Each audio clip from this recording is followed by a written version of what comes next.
On entre donc dans le cœur de ce moment de culte et de célébration de notre dévotion envers notre Seigneur, le moment de l'écoute de la parole de Dieu.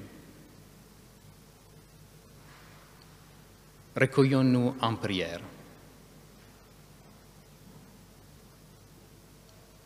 Seigneur, nous voici encore une fois à l'écoute de ta parole. Nous voici réunis autour de sa lumière et de sa chaleur. Seigneur, quand j'ouvre la Bible, je ne vois pas de lettres, de mots ou de phrases.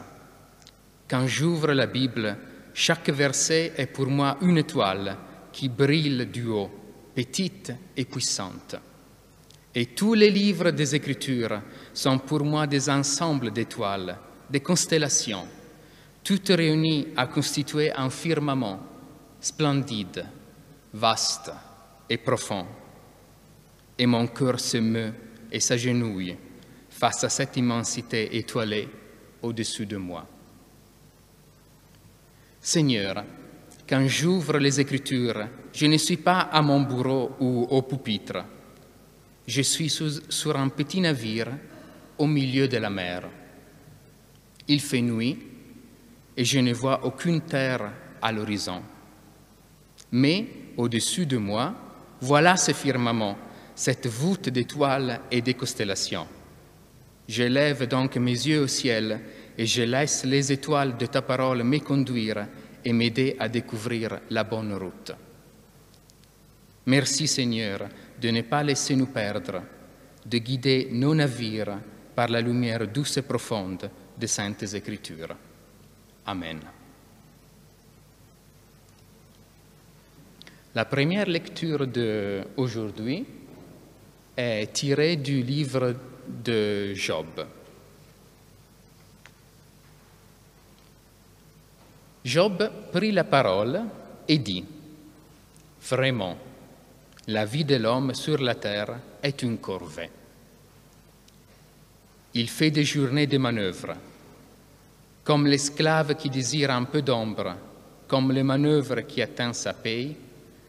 Depuis 2 mois, je n'en partage que le néant, je ne compte que des nuits de souffrance.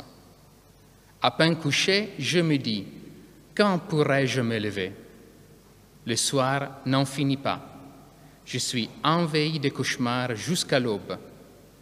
Mes jours sont plus rapides que la navette du tisserand. Ils s'achèvent faute de fil. Souviens-toi, Seigneur, ma vie n'est qu'un souffle. Mes yeux ne verront plus le bonheur. Et la deuxième lecture est tirée de l'évangile de Marc. Et j'invite donc Andrea à nous conduire.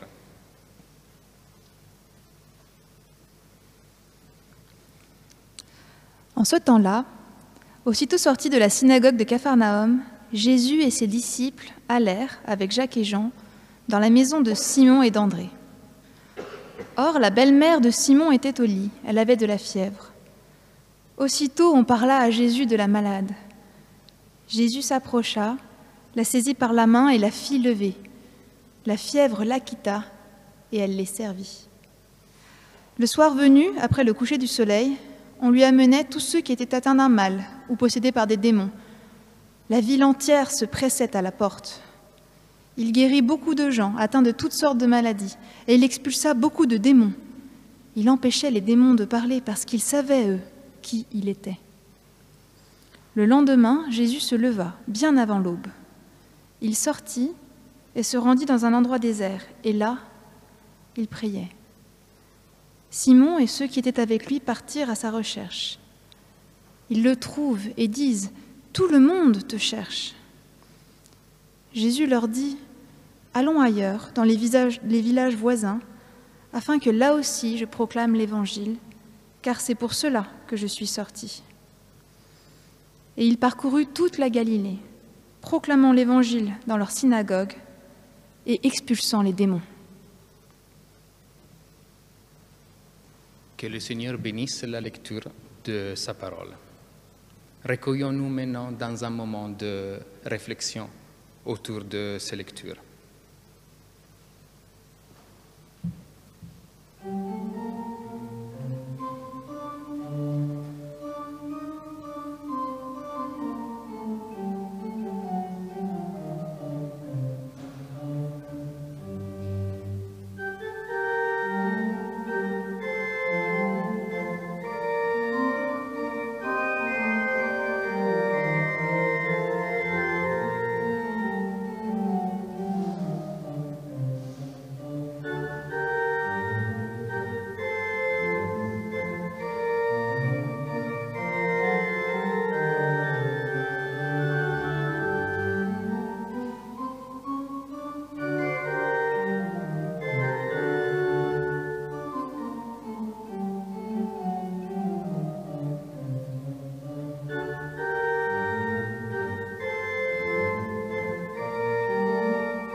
Chères sœurs et frères, la prédication d'aujourd'hui risque d'être un peu plus longue que d'habitude, car les textes de ce dimanche nous présentent un sujet délicat et difficile.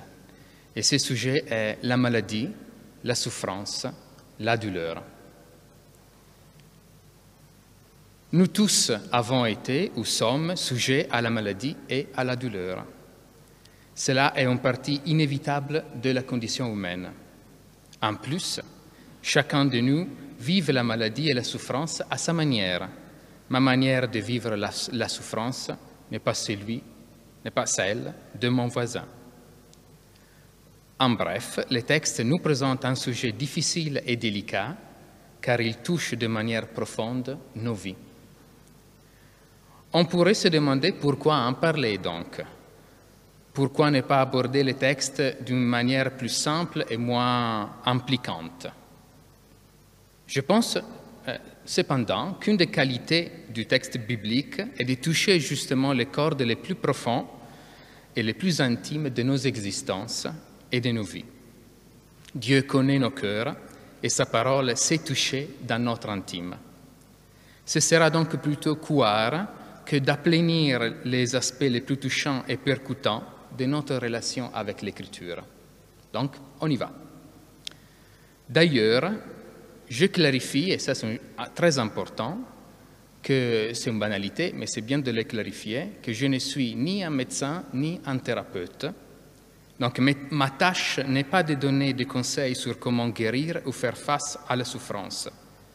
Ma tâche est uniquement de voir avec vous quels liens peuvent être tracés entre la maladie et la souffrance d'un côté et Dieu de l'autre côté. Je reviens donc au texte.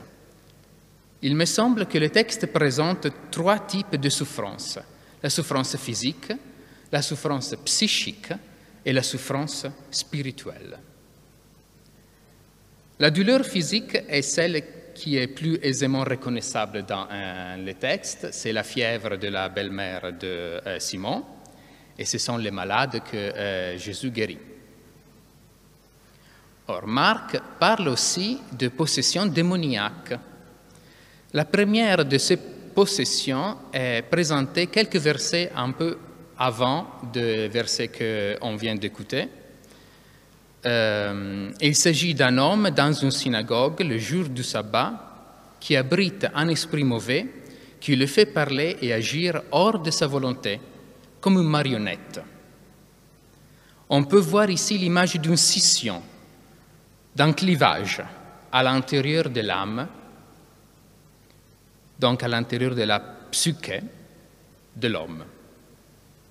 Et on peut songer donc au secret, au traumatisme, aux règles subconscientes qui nous rendent esclaves, qui nous font dire et agir d'une manière qu'on ne reconnaît pas authentique, qu'on ne reconnaît pas libre. On se sent opprimé par quelque chose d'invisible, de non corporel, qui nous fait faire et dire des choses que peut-être on ne veut pas faire et dire. On se sent déchiré et c'est une souffrance de l'âme, donc de la psyché. Donc c'est une souffrance psychique. Dans les 2 cas, donc dans le cas des maladies physiques et des maladies psychiques, Jésus opère des guérisons qui sont miraculeuses.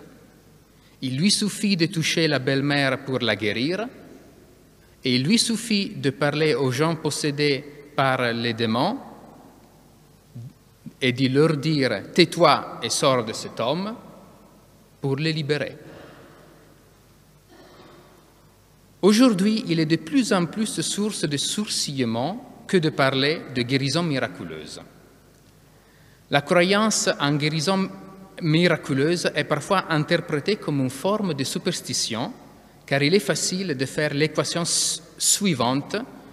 Si l'on guérit grâce à l'action divine, donc sola fide, alors il est facile de faire l'équation que si l'on tombe malade ou si l'on ne guérit pas, c'est parce qu'on manque de foi, parce que le malade est loin de Dieu. Or, je pense que cette équation entre maladie et manque de foi est assez problématique pour au moins 3 raisons.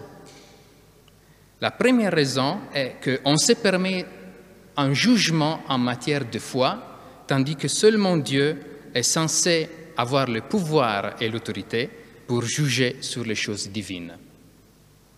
La deuxième raison est qu'on réduit la souffrance de l'autre à un objet de jugement. On n'a aucune empathie envers l'autre. On le traite comme un objet. La troisième raison est la plus importante. Cette équation entre maladie et manque de foi nous rend aveugles du fait qu'un miracle peut être déjà en œuvre malgré la maladie, à cause de la maladie.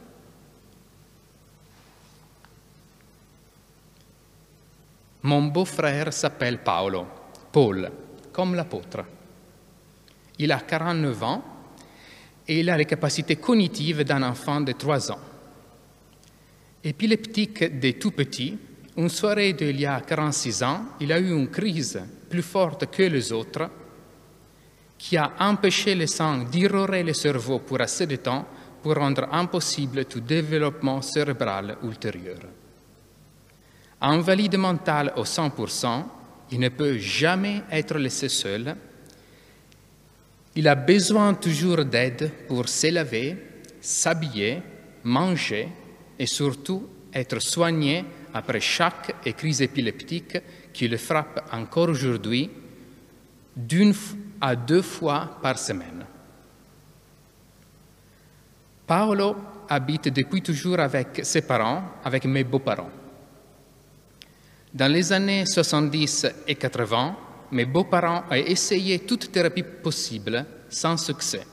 Et à chaque nouvelle thérapie, leur cœur se remplissait de l'espoir d'avoir Paolo à nouveau sain pour ensuite replomber dans la désillusion. Ma belle-mère a même apporté Paolo à Lourdes, justement dans l'espoir d'une guérison miraculeuse. Aucune guérison miraculeuse. Seulement les reproches des fidèles à chaque incursion de Paolo à l'autel pendant la messe, car Paolo, on ne peut pas le tenir et il peut même devenir violent.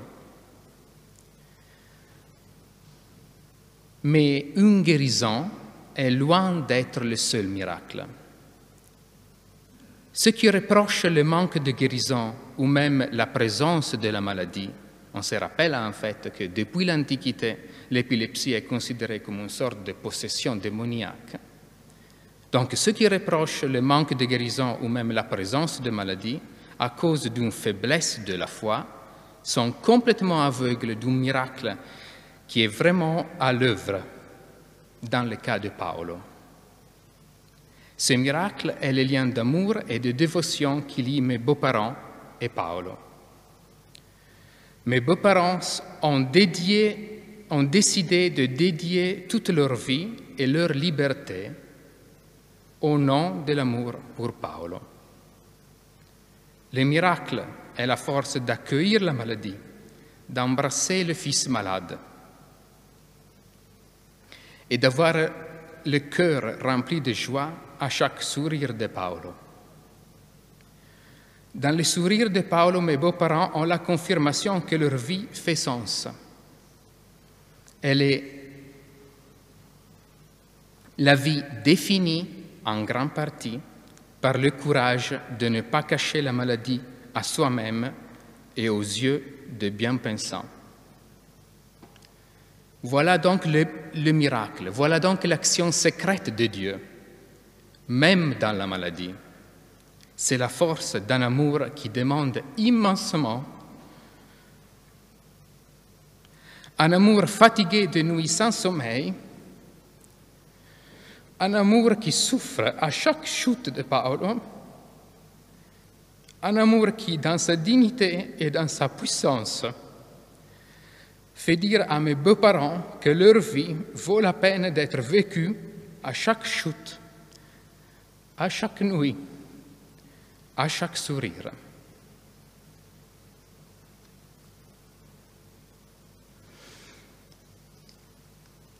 Cela me permet de passer au dernier type de souffrance, la souffrance spirituelle. Cette souffrance est bien décrite par Job. C'est la douleur pour le manque de sens dans notre vie. Et pour la perte de tout espoir qu'un sens puisse jamais être trouvé. C'est le cri « Pourquoi moi ?» et l'incapacité de trouver une réponse. Cette souffrance peut même être déclenchée par la souffrance physique et psychique. On peut se demander « Pourquoi à moi cette maladie ? Pourquoi à moi cette souffrance ? Pourquoi à moi cette vie de douleur ?» C'est le pleur. C'est la révolte contre sa propre condition, contre une vie qui ne fait pas de sens. Ces cris, ces pleurs, c'est un appel. Job crie sa misère, non pas pour changer sa condition, parce qu'il sait bien qu'il n'y a rien pour la faire changer, et justement pour cela il pleure. C'est différent. Job crie sa misère pour faire déclencher une réaction chez les autres et chez un autre, Dieu. Ce pleur, c'est l'appel à être vu, à être écouté, à être consolé. Ce cri, c'est l'expression du besoin de recevoir amour. Et l'amour est bien reçu. Soit quelqu'un répond à l'appel, au cri, soit Dieu répond par sa présence. Et sa présence est bien là, dans ce cri, qui est en fait déjà une prière à Dieu.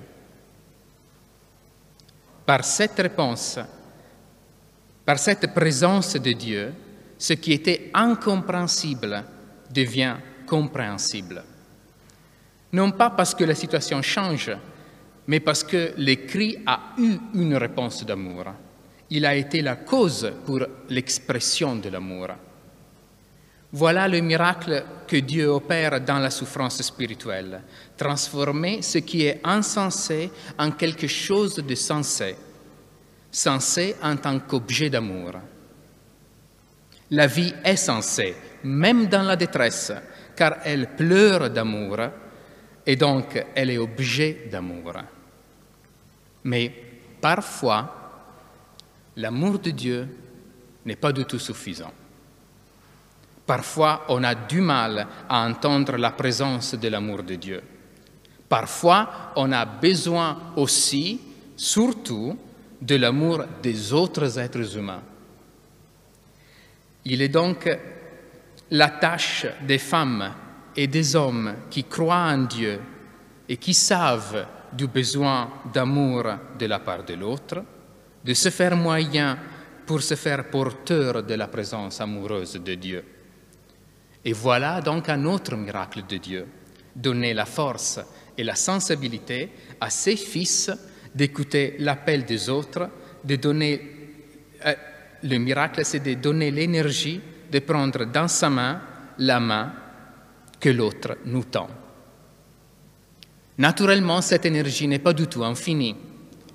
Jésus même doit se reposer seul, loin de la foule, et prier Dieu. Une prière qui est un moment de calme, de méditation, un moment auprès du Père, pour renouveler l'énergie, pour continuer à répondre à la souffrance avec l'amour. Les miracles et l'action divine n'est nécessairement ni dans la guérison, ni dans l'annulation de la souffrance, ni les miracles est dans l'esprit du sacrifice. Plutôt, le miracle est dans la création d'un lien, d'un réseau consolidé par Dieu, béni par lui, entre ceux qui demandent amour, ceux qui tendent la main et ceux qui sont prêts à donner même un petit peu d'amour, à répondre par une écoute et une attention sincère et non forcée. C'est Dieu qui donne aux uns la force de tendre la main et l'espoir de crier sa détresse. Et c'est Dieu qui donne aux autres la force de marcher vers l'autre et de dire, comme Abraham, Moïse et David avant nous, « Hineni, me voici, je suis là, je t'écoute ». Cela est au cœur le miracle de l'évangile que Jésus-Christ dit de vouloir proclamer au monde. Amen.